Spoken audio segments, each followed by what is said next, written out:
કરવડમાં થયેલી લૂંટનો ભેદ ઉકેલાયો છે। ક્રાઇમ બ્રાન્ચ અને પોલીસે 3 આરોપીની ધરપકડ કરી છે। મૂળ જમ્મુ કાશ્મીરના આરોપીઓએ લૂંટને અંજામ આપ્યો હતો। કરવડમાં પૂનમજી ઇન્ડસ્ટ્રીઝ પાર્કના ગેટ પાસે ઘટના બની। વેપારી સાથે રાત્રે 1.5 લાખ રૂપિયાની લૂંટ થઈ હતી। લૂંટારુઓએ વેપારી પર હિચકારો હુમલો કર્યો હતો। લૂંટનો માસ્ટર માઇન્ડ જાવેદ મીર વેપારીના ગોડાઉનમાં જ નોકરી કરતો હતો। આરોપી જાવેદે અન્ય 2 સાગરીતો સાથે મળીને આ લૂંટનો પ્લાન બનાવ્યો હતો। કરવડ પાસે આવેલ પૂનમજી ઇન્ડસ્ટ્રીયલ પાર્કના ગેટની સામે એક લૂંટની ઘટના બનેલી। આ ઘટનામાં ફરિયાદી પાસેથી 2 અજાણ્યા ઈસમોએ માથામાં ઈજા કરી ફરિયાદીને મોપેડ ઉપરથી પાડી દઈ અને એની પાસેના 1.5 લાખ રૂપિયા લૂંટ કરીને જતા રહેલા।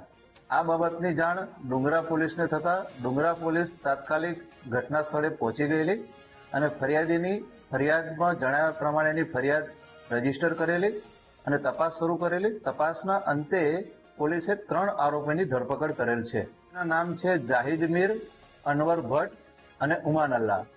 આ 3 આરોપીઓ મૂળ જમ્મુ અને કાશ્મીરના રહેવાસી છે અને ઘણા સમયથી આ ફરિયાદીના ગોડાઉનમાં મજૂર તરીકે કામ કરતા હતા। માલ લોડિંગ અનલોડિંગનું કામ કરતા હતા।